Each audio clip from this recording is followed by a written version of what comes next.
Welcome back, friends, to another episode. I'm super excited. I have one of my favorite authors and illustrators with me today.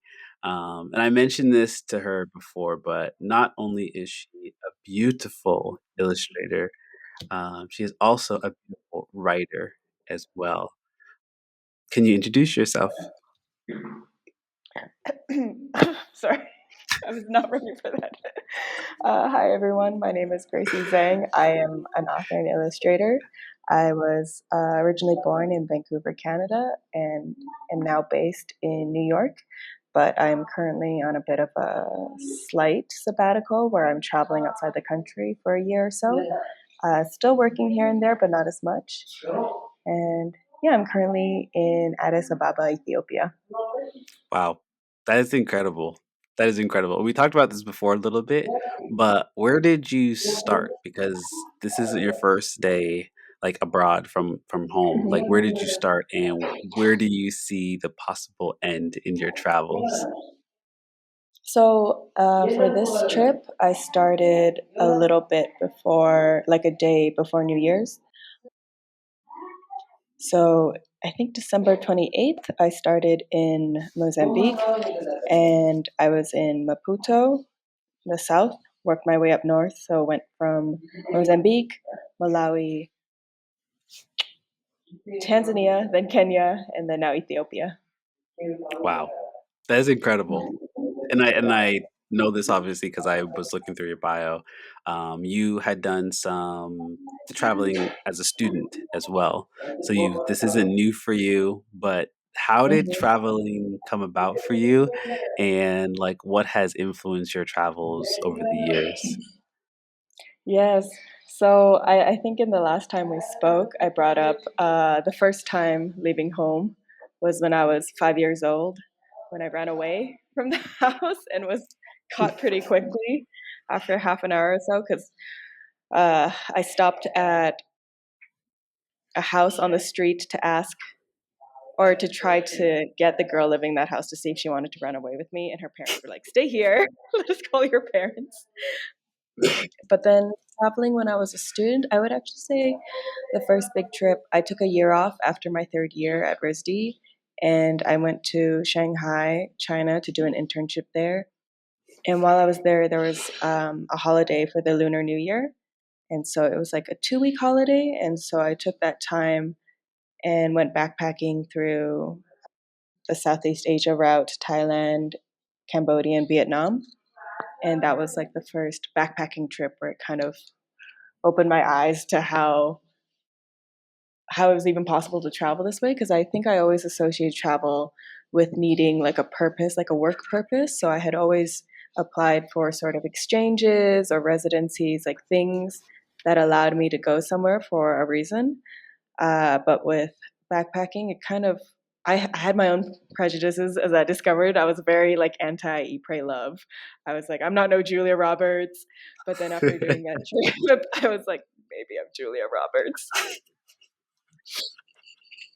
That is so good. And I think it's so interesting because I feel like backpacking in itself is its own experience. It is not the same as like, a luxury vacation on a beach or, a five-star Hmm. resort or signing up for something where everything is so scheduled for you.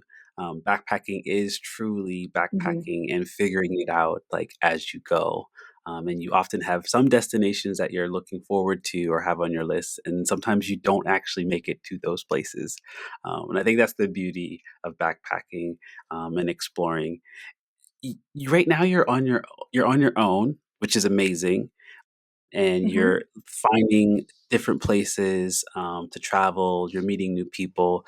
Do you find that a lot of your travel influences the work that you do? And if so, how? Yeah, so I would describe backpacking as like the anti-vacation. Well, for me personally, where I like thrive on getting myself into stressful situations and trying to figure my way out of it. But what I really like about what the experience affords me is, I think, just observation of people. And Hmm.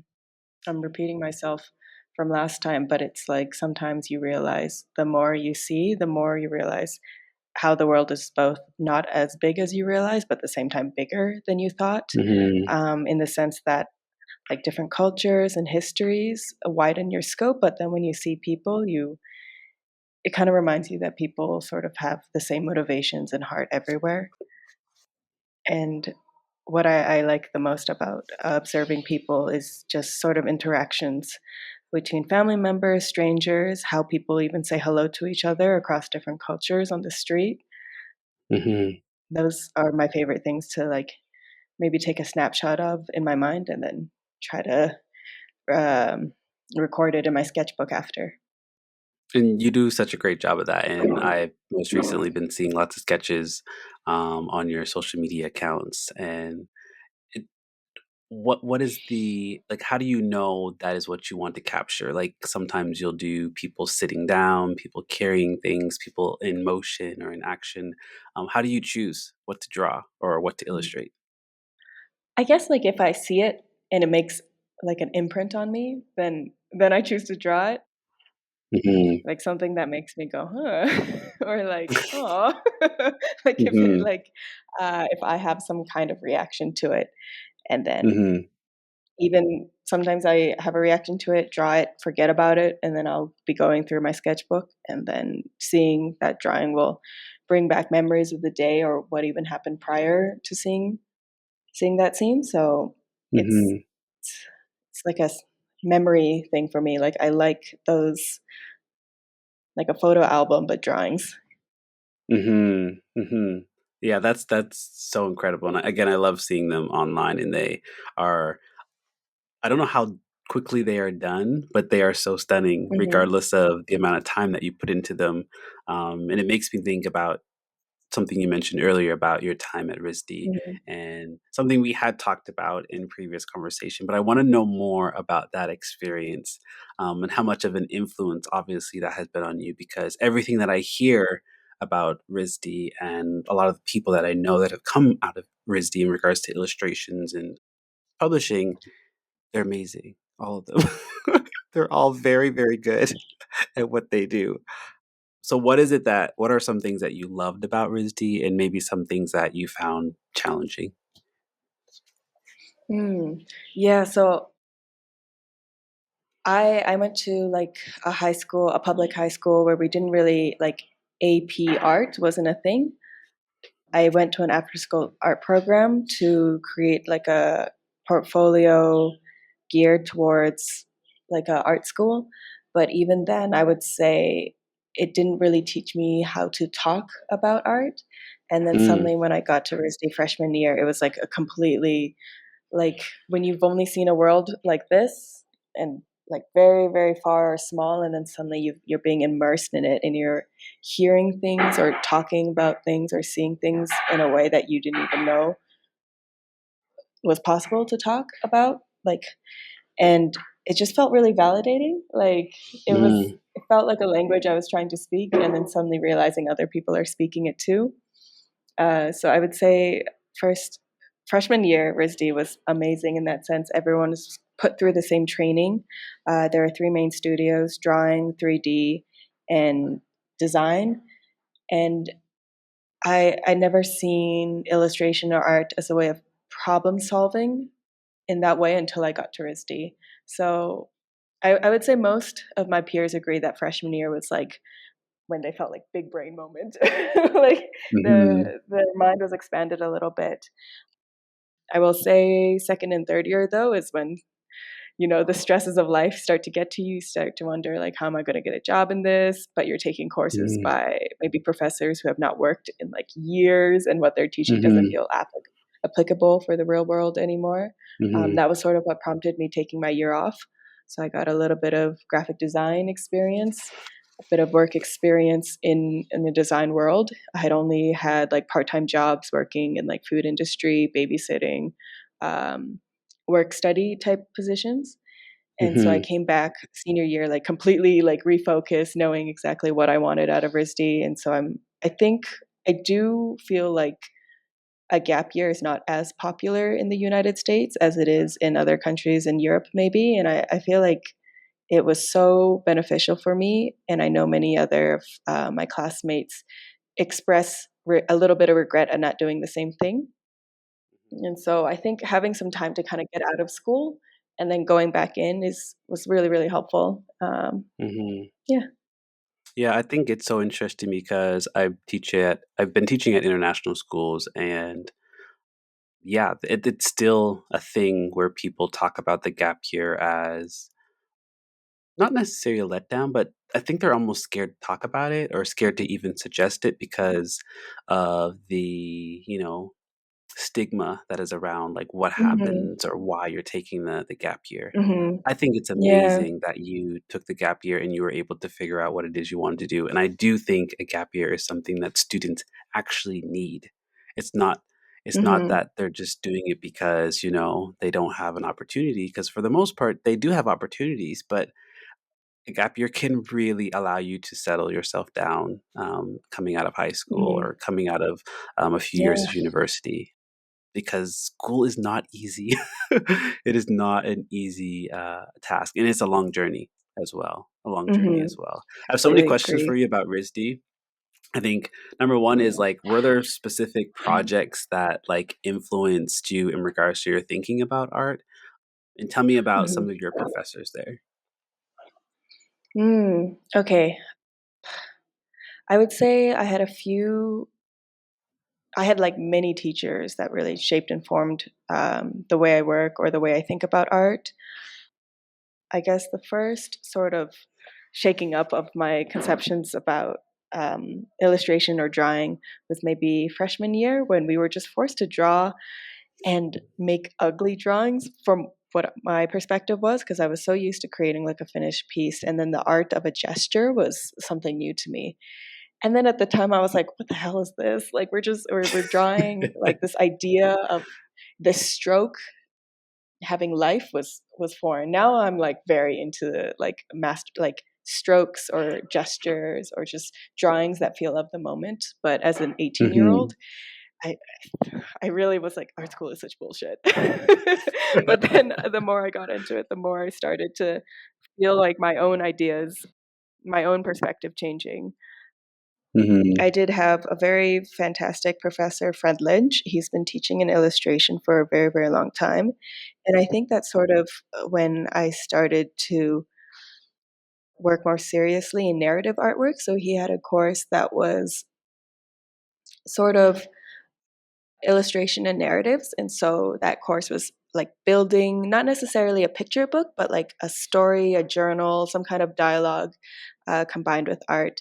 And so in his class, I created like this mini, almost comic diary of the 6 months Mm. that I spent in Shanghai. And it kind of like I was very focused on editorial illustration at the time. That's what I wanted to go into after school.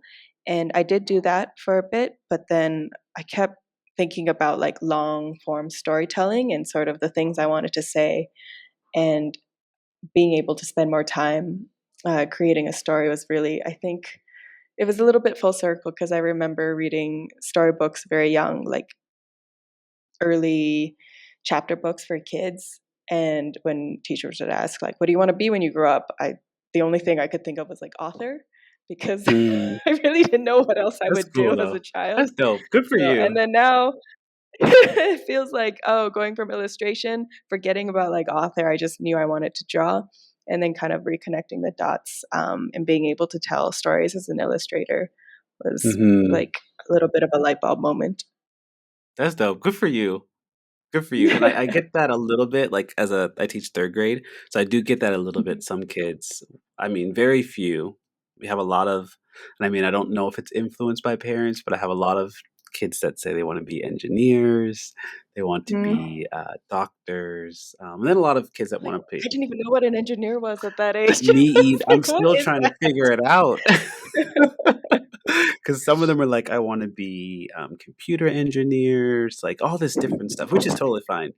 But I Yeah, also think there's it's like a really impressive. heavy influence from siblings or parents, etc. Mhm. And being an author or an illustrator isn't such a clear path in regards Mhm. to a career. You have to struggle a little bit. You have to find what works for you, Mhm. and that can be challenging, right? and people Yeah. don't know a clear path for something, it makes it feel like it's impossible, or it may just take a lot longer than what they're expecting. Hmm. Gracie, how would you describe your illustrations? I had this question in my mind. I didn't ask you last time, but like, how would you describe like your work in general? Besides Hmm. beautiful, because we already know it's beautiful. It's like maybe almost impulsive, if that makes sense. I feel like Mm, I was a very impulsive personality as a child, and it's so funny. Whenever my mother sees my drawings, she's like, "I can tell you have a rushed heart, that you're just always moving, and that your heart is not calm. You're not stable. You need to settle down." But the thing is, I really I really enjoy that about the way I work. mm, I like just being able to see almost like the immediate like from the way when you observe the eye, brain, hand, it's just like immediate. You're not thinking about things. You're just doing mm, it. So maybe impulsive, but hopefully it's one of those things. It's like maybe initially you're like, what is this? But then if you spend a little bit time with it, then maybe you can kind of let it sink in a mhm, little bit more, maybe see the mhm. moment that I'm trying to capture. Yeah. Hopefully. I I think you do. I think you do a great job of that, and I think specifically about Lala's words and just how the flow of the images go from beginning to end. Like, you can really see a transition. For me, at least, I feel like there's a really nice transition from the words and then to the images and then even to the colors. And that's as a someone who likes art, and I think someone who also now reads a lot of books as like a writer, you look for those things. And as a teacher, you're also asking kids to do those things. So when you're like really dissecting someone's work, and you can Mhm. look at how the illustrator is trying to, make the brain think a certain way based on a color or even a stroke. I think that is really, really cool. And I think you do a really, really good job of that. So yeah, impulsive is really good. I think that's a great word for it. Impulsive in a positive way. In a positive way. In a positive way. No, I love that. What are like? I mean, you've illustrated and you've been illustrator and author of multiple books. Can you speak about a project that has really not necessarily influenced you, but what's a project that you really enjoyed working on? I know you like working on all of them, and I know you. I don't know Mhm. if you have to say that, but what's one that kind of sticks out for you? I mean, the books that I wrote and illustrated for, like, they're very personal for me in their own ways. I guess Lala's Words, for obvious reasons, it was my first book, and I think the way I worked for that uh, definitely influenced a lot of the way that I work now. Hmm. So it was important to me in that way, but I will say, oh, actually, the one of the last books I worked on recently should be out this coming summer. Hmm. It's called Noodles on a Bicycle, and it's written by Kioma Clear, who I also worked with on the book The Big Bathhouse. That one was just a really nice one to do because I could get really deep into the history research of it. And this is a fun fact that I mentioned in a previous interview regarding this book.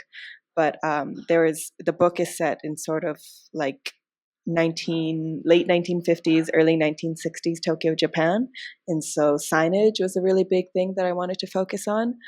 But my calligraphy was atrocious. And my mom came to visit me in New York at the time that I was working at this book, and she was just like, "What is this?" And my father also has a history, like he apprenticed in Chinese calligraphy when he was younger, so it's like a point of pride. And my Hmm.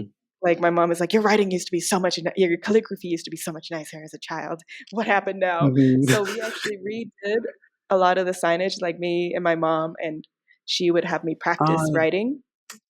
And at a certain point, I was like, "Would you like to try?" And so she tried to write the calligraphy in one of the signs in one of the final art. And I have this on camera, but she started to write and she went, "Oh, actually, Grace, you're a better writer than your mom is." I was like so happy for her to admit that I was better than her at something because the writing was very, very tiny. So that hmm. one was special. And I'm actually working on a book for Chronicle right now. I don't know if viewers or listeners will be able to see the video, but I'm working completely different on this book where I'm not using paint and ink, but I'm using more ballpoint pen. Oh, And wow. it's a really different process, but there's something really safe or meditative because it feels like I'm back in the back of a classroom just drawing again in my notebook. Mm. And a lot of these like pen scribbles is it's very soothing actually. I can show an example. I'm revising one of the spreads, so this is one that I just did today. Oh my gosh. And Gracie, so that's crazy. see That is crazy. adore. Let But alone yeah, people, if you're like, let alone, I think you haven't said this, but we've talked about this. You are in Ethiopia right now, and you have your job with you, just traveling around. That is incredible. That is yes, thank God for the giant backpack incredible. that fits all of this paper. Oh, actually, so I bought like a cheap-ish paintbrush in Tanzania, and that's the paintbrush that I was using for there's a little bit of color in this book. And then so I'm done most of the book, so I don't need the paintbrush as much. But Mhm. when I was in Hawassa, Ethiopia, a few days ago, I was painting with that paintbrush with some kids at a cafe. And then the most random thing happened. A man ran out of nowhere and took the paintbrush out of my hand and then just ran off. What? It was like I the paintbrush was not very expensive. It's not like a huge inconvenience for me to lose that paintbrush. Uh-huh. But I was like, my phone, my wallet, like everything was fine. It was still on my persons. And then I thought it was a joke at first because the way he took it almost seemed so mischievous. He went bloop and just like scuttled off. And I was staring That's at him, wild. expecting him to like circle back and come back, be like, haha, it's a joke. He never came You didn't back. go back. So I was like, oh, I just had That my is paper stolen. crazy. So Well, yeah. good thing you didn't leave too, because I think like my head, just because Mhm, I've traveled a bit as well, my head went to like if you would have went after him, mhm. all your other stuff still would have been on We the would have been table left there, or yeah, mhm. Like, exactly, it just right? wasn't So something that would have affected like, I can get a cheap paintbrush somewhere else. It was just I just didn't know if there was, like, a black market for resold paintbrushes that I didn't know about. But yeah, it was just one of those things I never expected to be stolen. Phone, wallet, even, like, passport maybe, but a paintbrush was the first wow. for me, I so mean, there's a story for you right there. yeah. And the way he ran off was so Wow. funny too. He kind of like was like it felt like a scene from an animated movie. So I didn't take it seriously at first until like he turned a corner and I was like, oh, he's not coming back. He's not coming back. That is, Yeah. did anyone else see it? It was just I was surrounded by kids and they all went like I think they didn't really understand what happened either because they kind of went Uh-huh. and Uh-huh. then but then they were so focused on the painting. They're like whatever. Yeah. I Yeah. told some adults in the area later, I was like, I think I just had my paintbrush stolen. And then so we were using Google Translate to try to communicate. And they were like, Uh-huh. was it really just a paintbrush or did it have like another special ability? And I was like, Uh-huh. no, it's just a No, paintbrush. just a So even they paintbrush. were also a little baffled by it too. Wow. So when you, I mean, you talked about kids and you're doing art with them. Is that something you just kind of set up on your own or like how did that happen? Like, Oh, that was just I was doing some drawing and painting like at a cafe, and then some mhm. kids who lived in the area were just hanging out. They came around, and so when they were looking, I was like, "You want to paint with me?" And of course, if you get some kids paper, Yeah. ink, pencils, Anything yeah. creative to let them Hmm. go. That is so fun. That is Hmm. so fun. And I can only imagine the experiences that you will have or have had when that has happened. Like, again, as a third grade teacher, if you tell kids, like, hey, we're just going to draw today, or you can just get some paper, that's all you need is a piece of paper Keeps them and some silent for a sort of while. like, that's it. It really does. And they love it. They can draw all day long and they will not be bothered. So I love that you are, not only doing the work that you need to do, but you're also inviting kids in to continue that, like, spark of creativity that they may or may not be getting somewhere else, because kids love to draw. They really That's do, so and they fun. have such like a they almost have the most like innocent, truthful way of drawing and seeing the Hmm. world. And so I always like sometimes I will give my sketchbook over, and then I get Hmm. to keep the drawings after, and I'm like That's so inspiration. fun. Yeah, no, that's so fun. That's so fun. That's so fun. Gracie, where can people find you online? Yes, probably the place where I update the most is Instagram. Handle is at Grace YYZ or Z, so GRACEYYZ. Awesome. And you mentioned a few of the books that you have coming out. Can you just share again, like, who are the authors and the Mhm. titles of those books, and some of the ones that you may have recently published as well? Yes. So one that's coming out very soon is called Emergency Quarters, and it's written by first-time picture book author Carlos Matias. He's not. It's not his first time being published, though. He's been published, I believe, the New York Times and other editorial magazines, newspapers before. And this one, it's a great like New York City, Corona Queens neighborhood story. That's fun. Empanadas play a very big role in this book. That's fun. It's That's very fun. 90s New York, and payphones also have a role in this story. And it was so funny. The editor, Mabel Xu, was like, I think we need to actually have a note in the beginning of the book explaining what a payphone is, because a lot of kids have They not will seen a know. payphone. They will not. That is Mhm. so true. That is so true. Mm-mm. So that one is coming out. And then the one I mentioned before this summer is Noodles on a Bicycle, with Kyo McClear. That one I'm really fond of as well. So Hmm. those are Busy. those are the two books that are already like ready to be released, and then other things I recently agreed to that I haven't started working on yet. So those will be coming out in the next few years. Wow. You are very busy. But that's a good thing, right? That as an Yes, illustrator, author, that's a good yeah. thing, There was a period right? of time when I was first starting freelance where I was not busy at all, and all I wanted to do Hmm. was be busy. So the moments now when I am like maybe a little bit overloaded, I'm like still grateful that I can be busy. Yeah.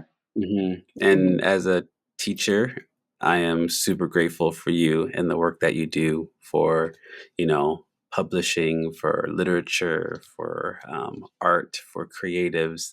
I enjoy your work so much, and my kids in the classroom do as well. Mm. So thank you. I Thank you so appreciate much. you.